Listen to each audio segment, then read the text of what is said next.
Abra su Biblia al primer capítulo de Primera de Timoteo. Recientemente comenzamos un estudio de Primera de Timoteo. Ya comenzamos con 2 mensajes para iniciar viendo la introducción y ahora llegamos en esta próxima sección a los versículos 3 al 11. Esta sección tiene que ver con enfrentando a los falsos maestros. Quiero que tomemos los versículos 3 al 11 como una unidad, pero vamos a dividirlo en 2 semanas, este día del Señor y el próximo. Permítame introducir nuestro estudio el día de hoy, al recordarles de algo de lo que estoy seguro usted está muy consciente. En el Evangelio de Juan, capítulo 8, versículo 44, nos recuerda que Satanás no solo es un homicida, sino que Satanás también es un mentiroso. Una de las manifestaciones de la intención mentirosa de Satanás es la proliferación de los falsos maestros que atacan el Evangelio y a la Iglesia a lo largo de toda la historia de la vida de la Iglesia. Los falsos profetas y los falsos maestros son parte de la batalla que la Iglesia ha tenido que pelear en toda época. Y eso realmente no es nada que nosotros hemos tenido que enfrentar. De hecho, el pueblo de Dios a lo largo de su historia entera ha tenido que enfrentar a los falsos maestros. Vamos al Antiguo Testamento y encontramos advertencia tras advertencia tras advertencia en contra de aquellos que enseñan falsamente. En particular me acuerdo de Jeremías capítulo 23 hasta el capítulo 27, en donde usted tiene muchas referencias a los falsos maestros. En donde quiera que Dios establece la verdad, Satanás se esfuerza por sembrar mentiras y farsa y error. Nos acordamos sin duda alguna de Mateo capítulo 7, en donde oímos las palabras de nuestro Señor diciéndonos que habrán falsos maestros, falsos profetas, que aunque son lobos, se disfrazan a sí mismos de ovejas, el cual era la vestimenta de un profeta, como si fueran verdaderos profetas de Dios. Más adelante se nos recuerda en el Evangelio de Mateo, en ese gran discurso del Monte de los Olivos, en el cual Jesús predicó un sermón acerca de su propia segunda venida, en la cual él advirtió que habrían muchos falsos cristos que vendrían en el futuro. Nos dice en 1 Juan 2 que ya en el mundo habían muchos anticristos. El libro de Apocalipsis nos presenta un retrato muy claro de la consumación de la época de la Iglesia, el retrato final de Dios de lo que va a pasar en la tierra. Y es un tiempo lleno de engaño y mentiras, enseñanza falsa, doctrina falsa, finalmente resumida en el falso profeta y el anticristo mismo. En 1 Timoteo, la epístola misma que estamos estudiando, se nos recuerda en el capítulo 4, versículo 1, que espíritus engañadores están sueltos en la iglesia por todo nuestro alrededor con sus doctrinas de diablos o demonios. Hablan mentiras. El apóstol Pablo, al escribirle a la iglesia Galacia, les advierte en varias ocasiones en esa carta acerca de los falsos maestros. Al escribirle a la iglesia en Colosas, la porción primordial del capítulo 2 en defensa de la suficiencia de Jesucristo para la salvación, en contraste a aquellos falsos maestros en Colosas que estaban atacando esa suficiencia misma. Entonces, de una manera muy general, cualquier estudiante de la Biblia está consciente del hecho de que en donde quiera que usted tiene la verdad, usted tiene la infiltración del error. Realmente no creo que simplemente debemos limitar nuestro entendimiento de eso a la Biblia únicamente, porque aquí en Grace Church hemos experimentado el hecho de que Satanás se ha esforzado recientemente por sembrar mentiras entre nosotros. Aquellos de nosotros que hemos estado aquí en los últimos 2 meses, lo cual incluye ciertamente a la mayoría de nuestra congregación, recordará que hemos hecho un par de referencias a los falsos maestros en el estacionamiento, falsos maestros en el patio, tratando de desviar a la gente y llevarlos a sus errores. Mencioné hace un par de semanas atrás que han habido algunos en medio de nosotros que como miembros de nuestra iglesia se han desviado, han buscado atraer a sí mismos discípulos dispuestos que han sido desviados y enseñados a creer que lo que enseñamos aquí es herejía, que queda corto de la verdad de Dios. Y han sido llevados a la confusión y al caos en su entendimiento de lo que es la verdad. Y realmente creo, amados, que ese es solo el principio. No creo que va a disminuir. Creo que se va a intensificar conforme Dios le da a nuestro ministerio una mayor oportunidad y una mayor voz en nuestro día. Y bueno, así fue en Éfeso. La iglesia en Éfeso fue, supongo que, medida por todo barómetro, una gran iglesia. Había conocido la bendición de Dios, como pocas iglesias en la historia jamás la conocerán. Esto es, mediante 3 años del ministerio del gran apóstol Pablo mismo, un legado sin paralelos en la mayoría de las situaciones. Ellos sabían lo que era tener a Pablo como su mentor durante 3 años, de acuerdo con Hechos 20. Y conforme llevó a una conclusión ese ministerio con ellos y congregó a los ancianos en Mileto, a más de 40 kilómetros de Éfeso, conforme él viajaba por barco a Jerusalén, él los llamó y les dijo en Hechos 20, comenzando en el versículo 29, porque yo sé que después de mi partida entrarán en medio de vosotros lobos rapaces que no perdonarán al rebaño. Y como esos descritos en Mateo 7, vienen vestidos con ropa de ovejas. Eso no significa que se visten como ovejas, eso significa que llevan una lana, la cual era el atuendo de un profeta. Y después él dice, y también dentro de vosotros mismos se levantarán hombres perversos que desviarán a la gente de la verdad. Y después él dijo, por tanto os encomiendo a Dios y a la palabra de su gracia, que tiene la capacidad de sobreedificaros y daros herencia. Pablo sabía que la iglesia en Éfeso, como cualquier iglesia, estaría bajo el ataque de los profetas mentirosos y los maestros falsos. Eso es exactamente lo que ha pasado. Es el legado de toda iglesia que es fiel a la verdad, el tener que enfrentar a lo que Pablo llama en 2 Corintios capítulo 2, versículo 17, los que corrompen la verdad, capelos, los que corrompen la palabra, los que vienen, como dice en 2 Corintios capítulo 4, versículo 2, de manera deshonesta, los que usan la palabra de Dios engañosamente. Y la sutileza de la enseñanza falsa de este tipo es que usa la palabra de Dios, pero representa de manera equivocada su enseñanza. No es realmente una amenaza verdadera para la iglesia cristiana. Enseñar algo que de manera explícita y abierta y distintiva anti-Biblia, anti-Cristo y anti-Dios. Es la sutileza de la enseñanza que parece ser bíblica, lo que presenta un peligro serio para la iglesia y aquello que aleja a almas ingenuas. La iglesia en Éfeso, aunque tuvo una gran historia, un gran comienzo, y fue la iglesia de la cual salieron otras iglesias hermanas en Asia Menor, y aunque tuvo el ministerio de Pablo, nunca fue invulnerable a los falsos maestros. Y entonces Pablo le escribe a Timoteo para decirle que detenga a los falsos maestros y que corrija las cosas en esa iglesia. Él manda a Timoteo a mantener la enseñanza pura y establecer un ejemplo para que otras iglesias lo sigan.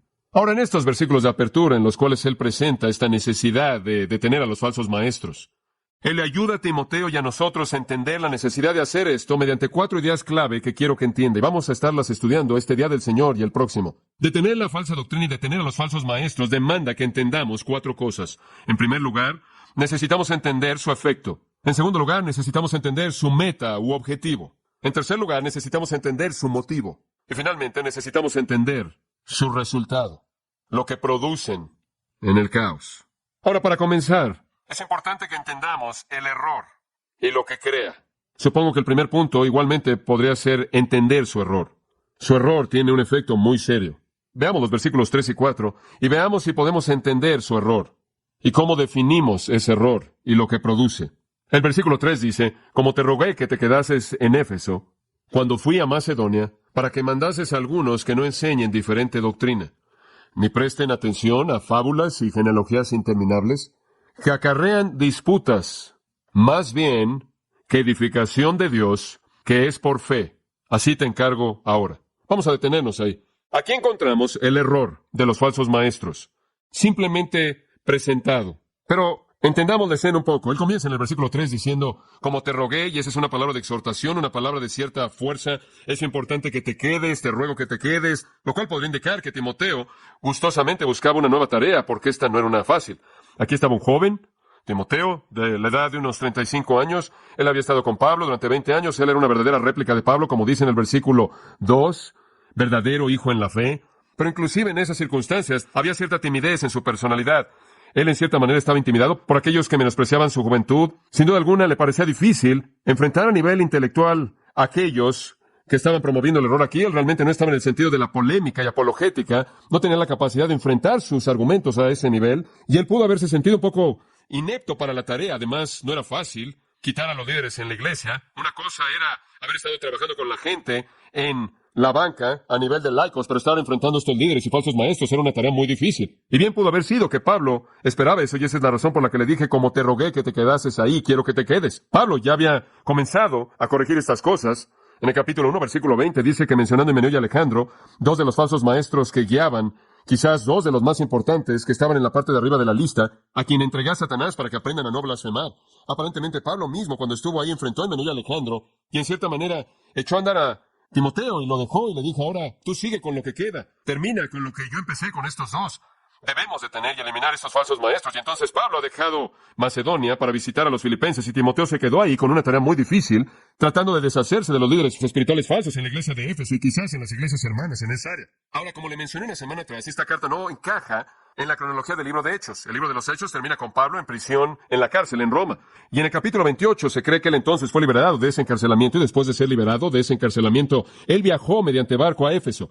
Camino ahí visitó Colosas. Él había prometido a Filemón en el versículo 22, en esa carta a Filemón, que él vendría ahí.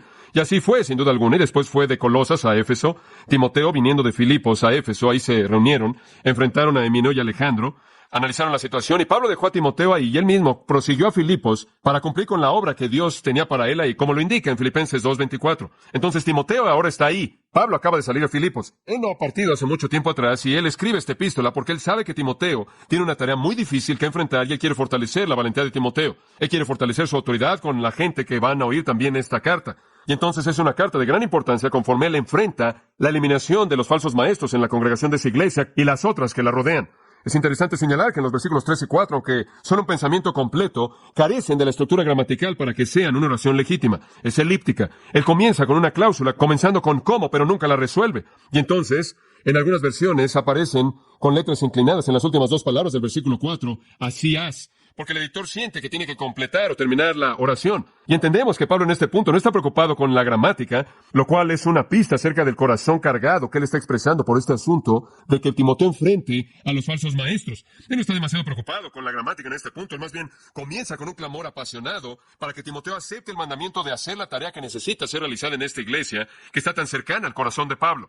Él sabe que Timoteo es un verdadero hijo en la fe. Él sabe que Timoteo, por la capacidad del Espíritu, puede cumplir con la tarea y de manera apasionada, él lo alienta a hacer eso. De hecho, a la mitad del versículo 3, él dice, como te estoy rogando, como te he rogado a lo largo de todo este proceso, como te rogué, por favor manda a algunos que no enseñen otra doctrina, ni presten atención a mitos ni a genealogías interminables. En otras palabras, él en cierta manera está enfatizando el hecho de que Timoteo tiene autoridad apostólica y él quiere que mande a esas personas a detenerse. Usted no enfrenta de manera ligera la enseñanza falsa. Usted no enfrenta a la ligera a los falsos maestros. Usted no enfrenta a la ligera el error en la iglesia. Debe ser enfrentado de manera inmediata y firme. Entonces él le da, mediante un mandato militar, parangelo, básicamente es una palabra que conlleva la idea de un mandato militar. No es que usted tiene la opción de responder o no responder.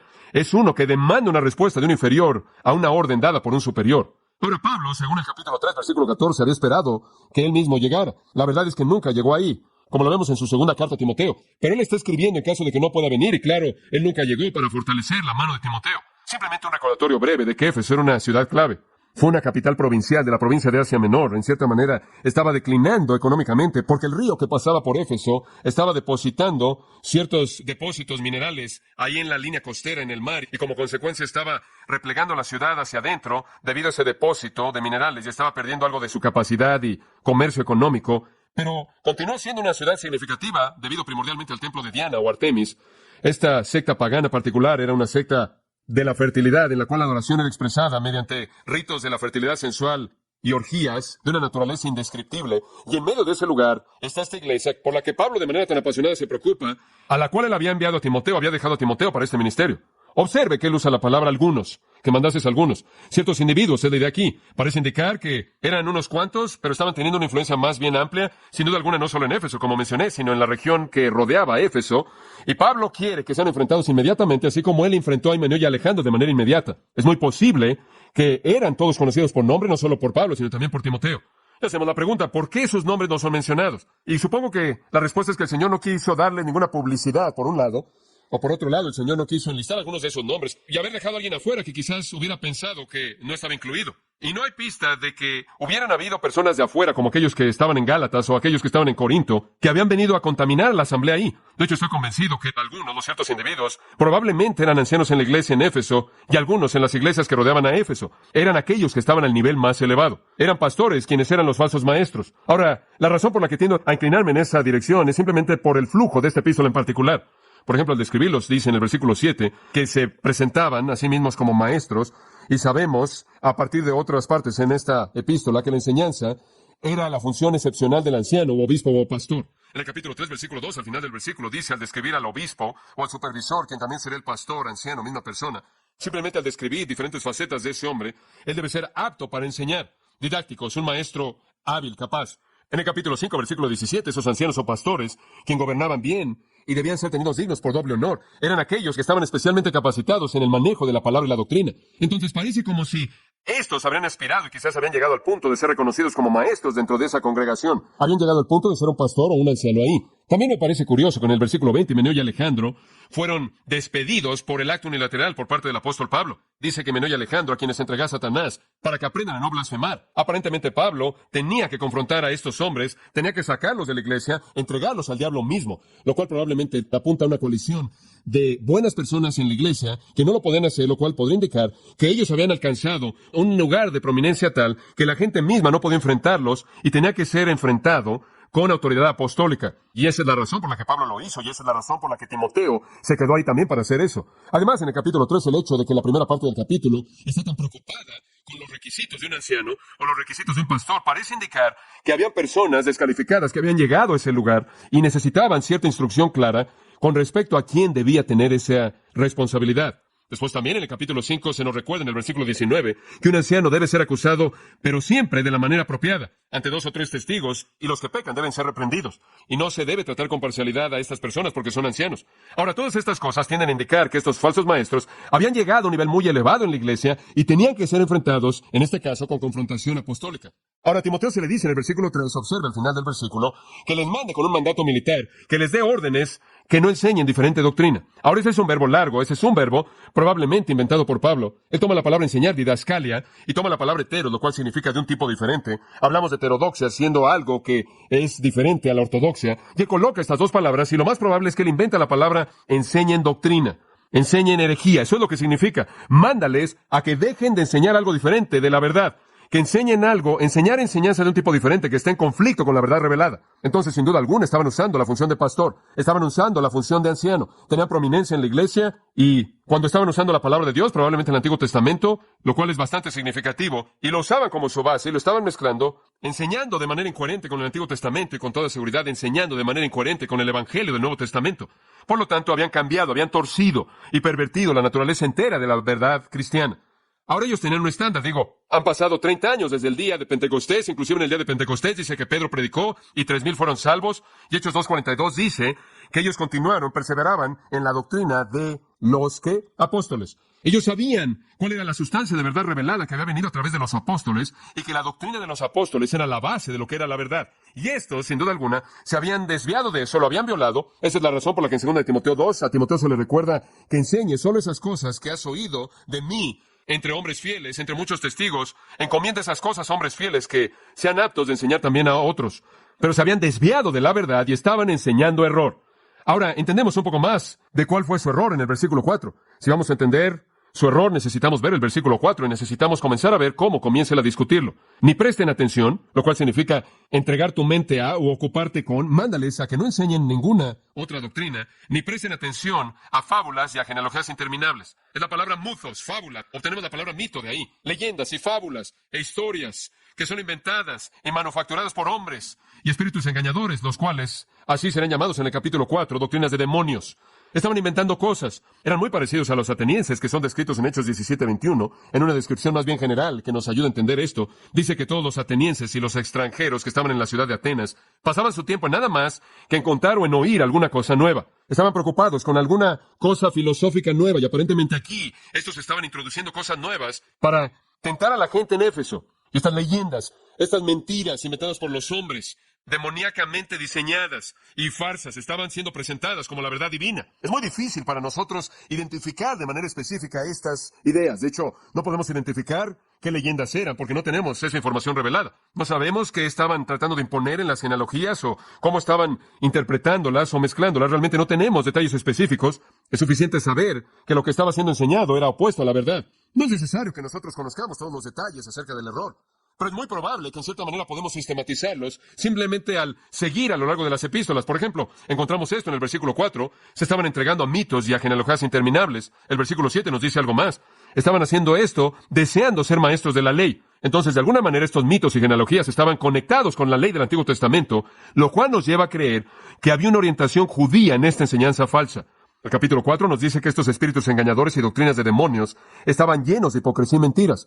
Parte de esto tenía que ver, versículo 3, con prohibir el matrimonio. Estaban promoviendo el celibato y también estaban mandando a la gente a abstenerse de alimentos. Entonces, había cierto tipo de rasgo de monje, lo que llamamos ascetismo o privación personal, cierto enfoque monástico que promovía que la verdadera espiritualidad se encontraba a través de las leyendas y genealogías e interpretaciones secretas de la ley y a través de todo este tipo de abstinencias en donde usted no se casa y no come ciertas cosas.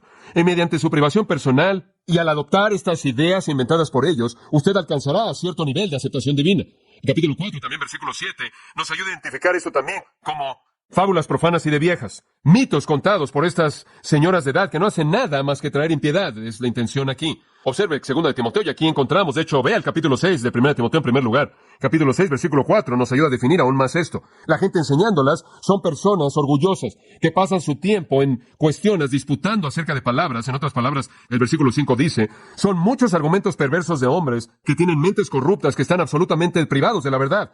Y la razón por la que están metidos en esto no es por la piedad, sino por el dinero. Y querido amigo, usted va a encontrar que la médula, el meollo de todos los falsos profetas es el dinero. Siempre es el meollo. 2 de Timoteo nos ayuda a entender aún más esto, porque Pablo escribe esto no mucho tiempo después, escribiéndolo a Tito en medio de 1 y 2 de Timoteo, y después en 2 de Timoteo, pero también él habla acerca de esta perversión que se estaba llevando a cabo en el versículo 14 del capítulo 2. Él dice de estas cosas, recuérdales esto, mandándoles de nuevo, él le da órdenes estrictas para presentarle mandatos a estas personas que no discutan acerca de palabras, las cuales para nada aprovecha, sino que trastornan a los oyentes. Aparentemente, estaban discutiendo acerca de palabras. Bien pudo haber sido que habían sacado palabras de su contexto, les habían presentado significados alegóricos legendarios. Un comentarista, J.N.D. Kelly, dijo que a los judíos les encantaban los árboles genealógicos y literalmente podían imponer en esos árboles genealógicos todo tipo de especulaciones alegóricas ridículas, absurdas, y francamente, gran parte del Haggadah rabínico, gran parte de su enseñanza consiste en las escrituras reescritas en una base alegórica, realmente sin relación alguna a una interpretación correcta de la palabra de verdad, como él lo dice en el versículo 15. Ese versículo indica que ellos estaban usando las escrituras, pero estaban entendiéndolas de manera equivocada, le estaban interpretando de manera equivocada y como consecuencia le estaban aplicando de manera equivocada. Por cierto, eso no solo estaba limitado a ellos, eso se ha llevado a cabo a lo largo de los años y todavía se lleva a cabo en la actualidad. Hay personas en la actualidad que todavía interpretan de manera equivocada la palabra de Dios. Y como dije al principio, la sutileza de los falsos profetas y la falsa enseñanza es que usa la palabra de Dios, pero la corrompe. Son los impostores, usan la palabra de Dios para producir dinero, para comercializar con la gente. La tuercen y la pervierten para sus propios fines. Pero siempre han habido personas así con interpretaciones ridículas de las Escrituras. Pienso en el Papa Gregorio, de la gran interpretación del libro de Job, y cito, los patriarcas, 3 amigos, representan a los herejes.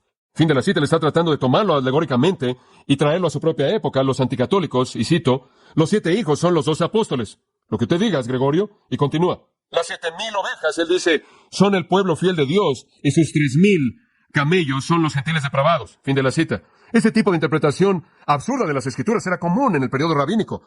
Y tengo que confesar que todavía es común. Y estoy algo asustado por ella. El otro día en la televisión carismática había una persona que estaba siendo entrevistada y le dijeron a esa persona, están haciendo todo tipo de preguntas, y él dijo que él había nacido en 1929. Y él dijo, Dios lo hizo nacer en 1929 porque su versículo de la Biblia es Mateo 19:29. Entraron en la euforia por eso. Qué maravilloso. ¿Y qué dice Mateo 19:29? Para los hombres esto es imposible, pero con Dios todas las cosas son posibles. ¡Qué versículo para la vida! Ese es su versículo de la vida porque usted nació en 1929.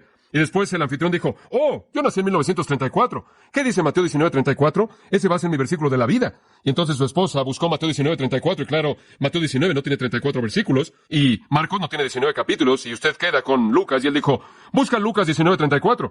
Busca Lucas 19:34 y ese va a ser. Y ella lo buscó con mucha emoción y Jesús dijo, tengo necesidad de él. Y él dijo, ahí está, él me necesita. Y ella continuó buscando y ella buscó y dijo, no, eso está hablando de un asno. Y yo dije, muy bien, es aterrador lo que la gente ha hecho y le hace a la palabra de Dios.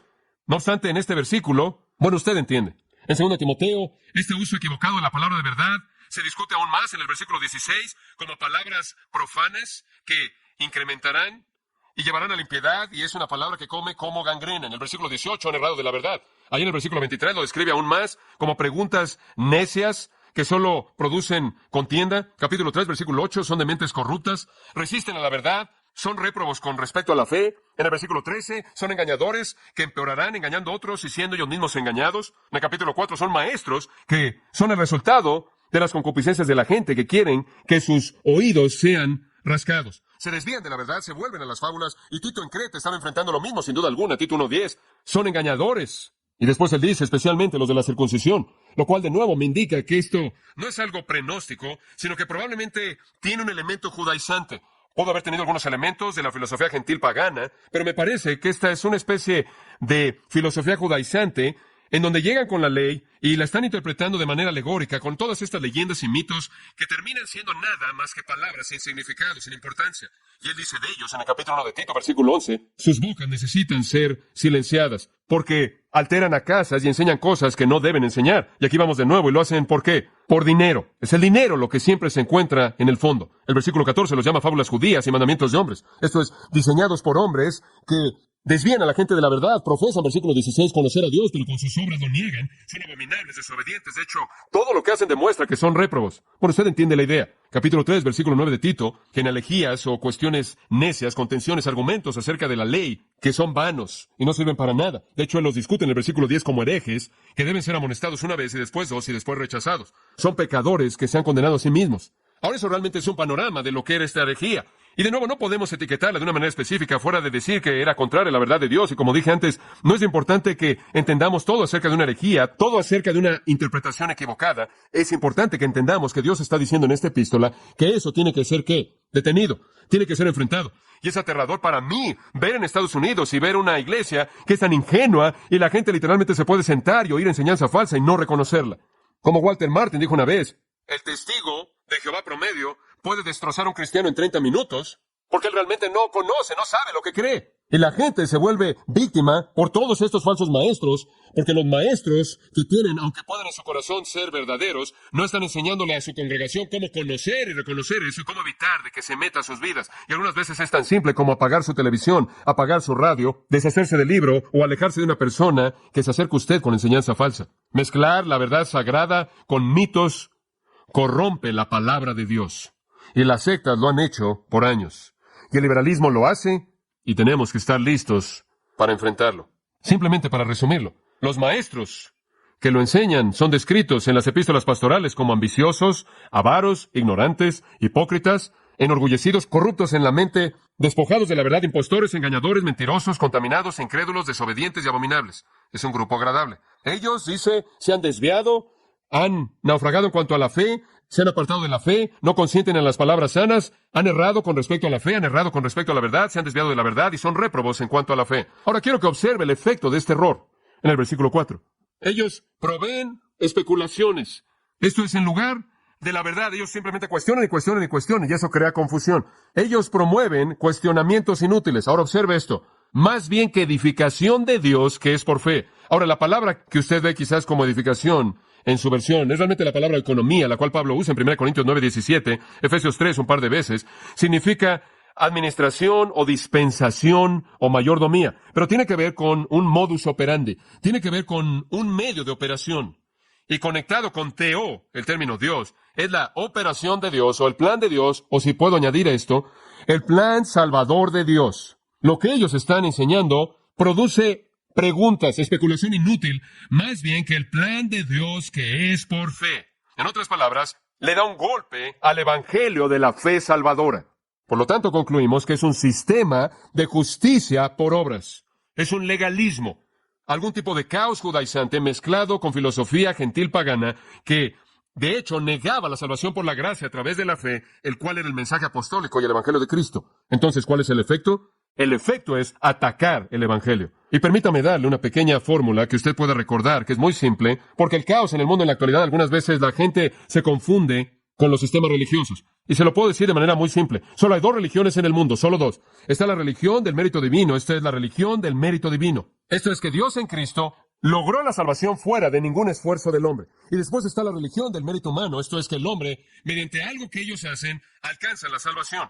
La religión del mérito divino es el evangelio cristiano. Cualquier otra religión en el mundo, de una u otra manera, encaja en la categoría del mérito humano. Y en donde quiera que la doctrina falsa viene a atacar el evangelio, siempre ofrecerá el hecho de que el hombre en sí y por sí mismo, de alguna manera llega al nivel de agradar a Dios. Y estas personas que vinieron con sus leyendas y fábulas judías, trataban de interpretar la ley, la cual ni siquiera entendían, sin duda alguna, llegaban con algún tipo de enfoque legalista, algún tipo de enfoque en el que se negaban a sí mismos, alguna leyenda que involucraba alguna filosofía mal entendida, que se imponía sobre las Escrituras, de tal manera que todo se volvía caótico. No es diferente, querido amigo, de los mormones que toman la Biblia y dicen, sí, creemos la Biblia, pero no tienen idea de lo que la Biblia significa, a menos de que le impongan a la Biblia todos los documentos mormones que interpretan de manera equivocada y confunden. No es diferente de alguien en la ciencia cristiana que dicen, sí, creo la Biblia, pero no la puedo entender a menos de que tenga la clave de las Escrituras, la cual es escrita por Mary Baker, Eddie Patterson, Robert Fry, y ella tenía un problema. Y están esas personas que no pueden entender la simplicidad de la palabra de Dios, a menos de que su maestro en particular o su sistema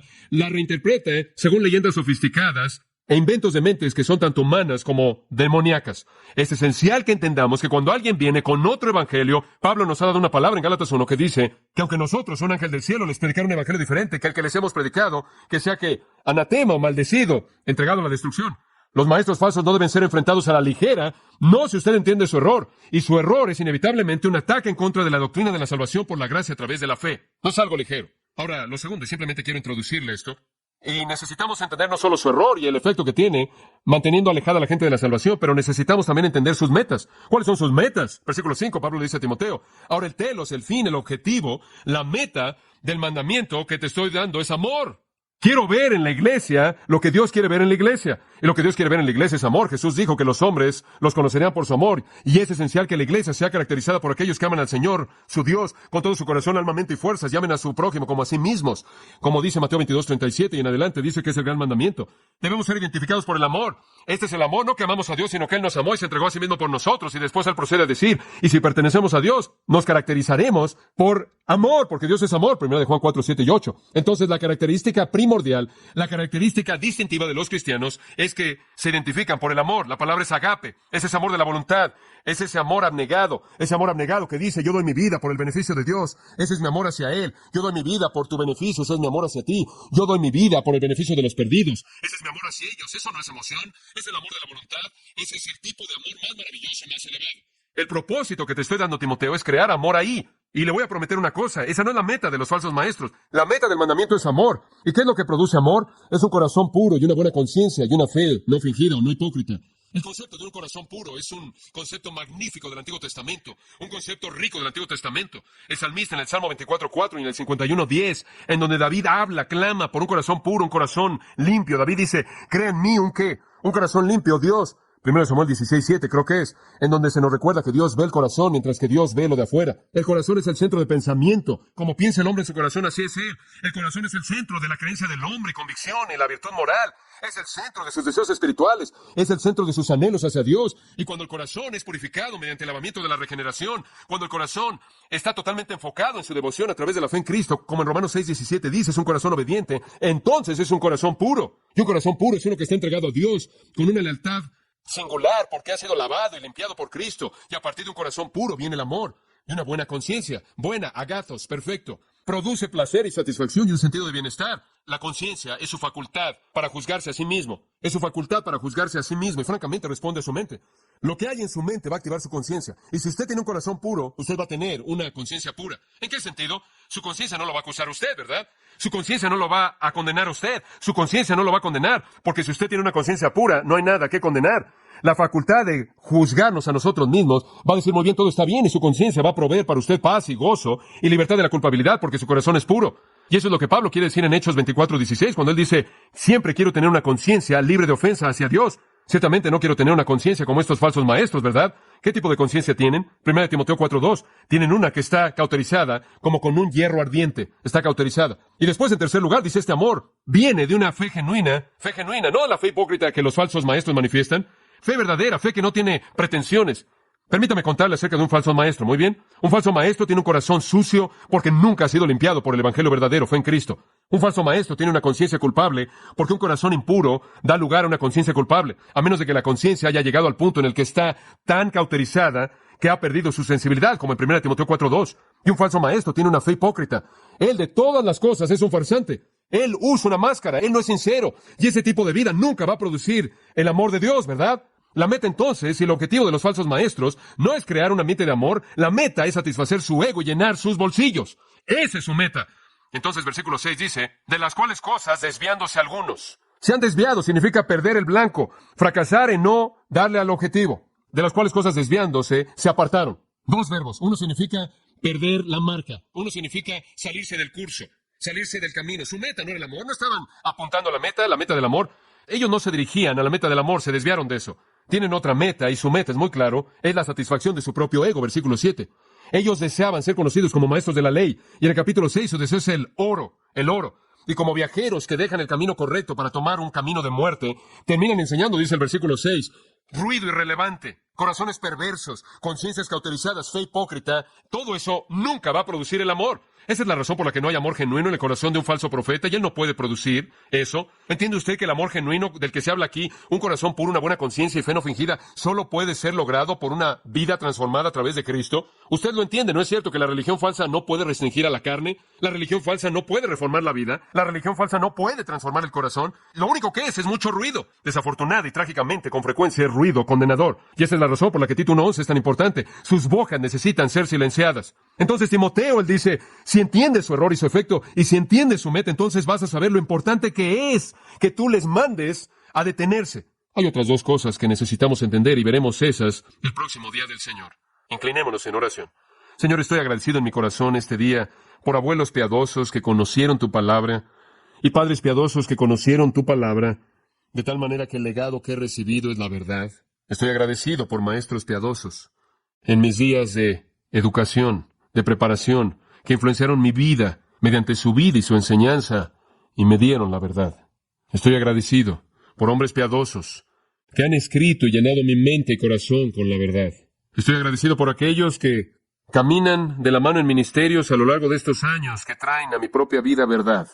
Te doy gracias, Señor, por permitirme escapar del error trágico que ha hundido a tantas personas, y esto solo por tu gracia soberana. Y Señor, también te doy gracias porque en esta iglesia tu verdad ha prevalecido y la doctrina sana ha sido enseñada. Y Señor, te doy gracias por eso. Y oro porque tú continúes preservando eso y nos ayudes a saber, como Pablo supo, que debido a nuestra bendición de ti, no estamos protegidos de la infiltración de falsos maestros. Los esperamos como lobos desde afuera, y conforme hombres perversos se levantan en medio de nosotros. Pero, oh Dios, que los veamos por lo que son y que haya en nuestra congregación Timoteos que la confronten, que la silencien, que la callen, que continuemos creyendo la verdad para la gloria de Dios.